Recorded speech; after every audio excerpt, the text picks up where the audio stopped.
Then Beauty began to cry, and wandered sadly back to her own room. But she soon found that she was very sleepy, and as she had nothing better to do, she lay down and fell instantly asleep. And then she dreamed she was walking by a brook bordered with trees, and lamenting her sad fate, when a young prince, handsomer than anyone she had ever seen, and with a voice that went straight to her heart, came to her and said, "Ah, Beauty, you are not so unfortunate as you suppose. Here you will be rewarded for all you have suffered elsewhere. Your every wish shall be gratified. Only try to find me out, no matter how I may be disguised, as I love you dearly, and in making me happy you will find your own happiness. Be as true-hearted as you are beautiful, and we shall have nothing left to wish for." "What can I do, Prince, to make you happy?" said Beauty. "Only be grateful," he answered, "and do not trust too much to your eyes. And above all, do not desert me until you have saved me from my cruel misery." After this, she thought she found herself in a room with a stately and beautiful lady, who said to her, "Dear Beauty, try not to regret all you have left behind you, for you are destined to a better fate. Only do not let yourself be deceived by appearances."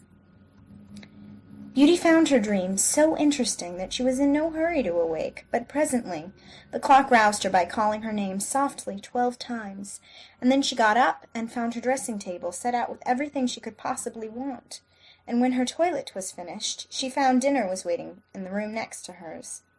But dinner does not take very long when you are all by yourself, and very soon she sat down cosily in the corner of the sofa, and began to think about the charming prince she had seen in her dream. "He said I could make him happy," said Beauty to herself. "It seems, then, that this horrible beast keeps him a prisoner. How can I set him free?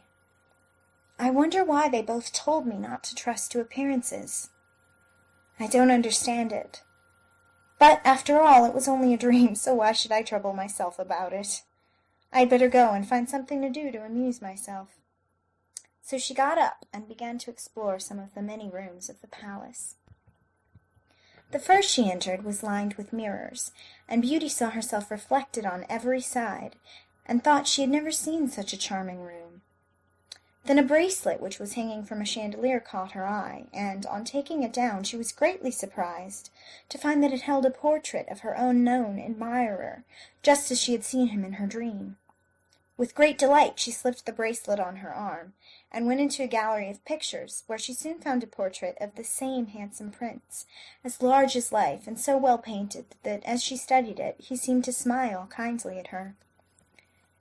Tearing herself away from the portrait at last, she passed through into a room which contained every musical instrument under the sun, and here she amused herself for a long while in trying some of them, and singing until she was tired. The next room was a library, and she saw everything she had ever wanted to read, as well as everything she had read, and it seemed to her that a whole lifetime would not be enough to even read the names of the books, there were so many. By this time it was growing dusk, and wax candles and diamond and ruby candlesticks were beginning to light themselves in every room. Beauty found her supper served just at the time she preferred to have it, but she did not see anyone or hear a sound, and though her father had warned her that she would be alone, she began to find it rather dull. But presently she heard the beast coming, and wondered tremblingly if he meant to eat her now.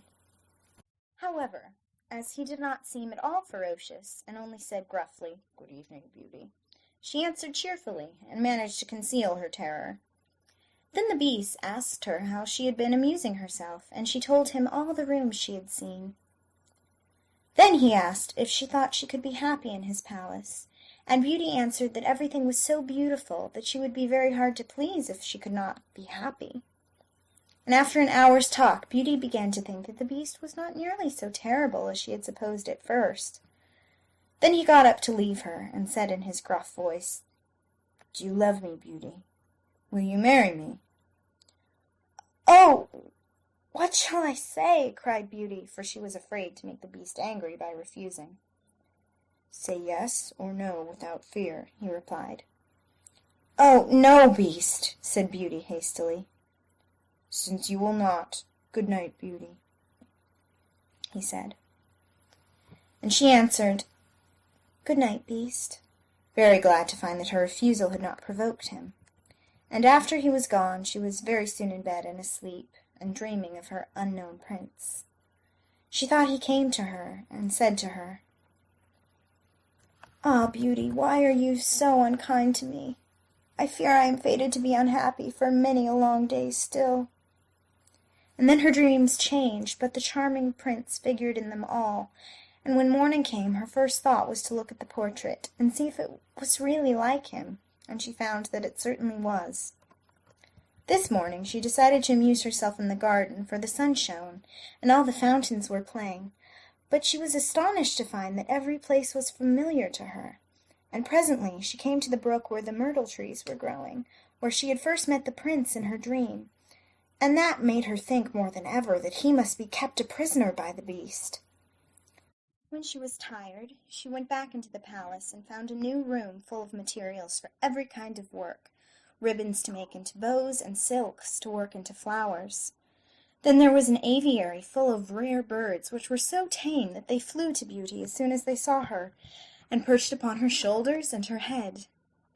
"Pretty little creatures," she said, "how I wish that your cage was nearer to my room, that I might often hear you sing." So saying, she opened a door, and found to her delight that it led to her own room, though she had thought it was quite the other side of the palace. There were more birds in a room farther on, parrots and cockatoos that could talk, and they greeted Beauty by name. Indeed, she found them so entertaining that she took one or two back to her rooms, and they talked to her while she was at supper, after which the beast paid her his usual visit, and asked her the same questions as before, and then with a gruff "good night" he took his departure, and Beauty went to bed to dream of her mysterious prince. The days passed swiftly in different amusements, and after a while Beauty found out one strange thing in the palace, which often pleased her when she was tired of being alone. There was one room which she had not noticed particularly. It was empty, except that under each of the windows stood a very comfortable chair, and the first time she had looked out of the window it had seemed to her that a black curtain prevented her from seeing anything outside. But the second time she went into the room, happening to be tired, she sat down in one of the chairs, when instantly the curtain was rolled aside, and a most amusing pantomime was acted before her. There were dances and colored lights and music and pretty dresses, and it was all so gay that Beauty was in ecstasies. After that she tried the other 7 windows in turn, and there was some new and surprising entertainment to be seen from each of them, so that Beauty could never feel lonely any more.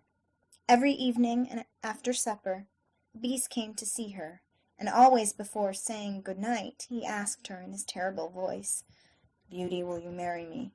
And it seemed to Beauty, now she understood him better, that when she said, "No, Beast," he went away quite sad. But her happy dreams of the handsome young prince soon made her forget the poor beast, and the only thing that at all disturbed her was to be constantly told to distrust appearances, to let her heart guide her and not her eyes, and many other equally perplexing things, which, consider as she would, she could not understand. So everything went on for a long time, until at last, happy as she was, Beauty began to long for the sight of her father and her brothers and sisters, and one night, seeing her look very sad, the Beast asked her what was the matter. Beauty had quite ceased to be afraid of him. Now she knew that he was really gentle in spite of his ferocious looks and dreadful voice. So she answered that she was longing to see her home once more. Upon hearing this, the Beast seemed sadly distressed, and cried miserably, "Ah, Beauty, have you the heart to desert an unhappy beast like this? What more do you want to make you happy? Is it because you hate me that you want to escape?" "No, dear Beast," answered Beauty softly.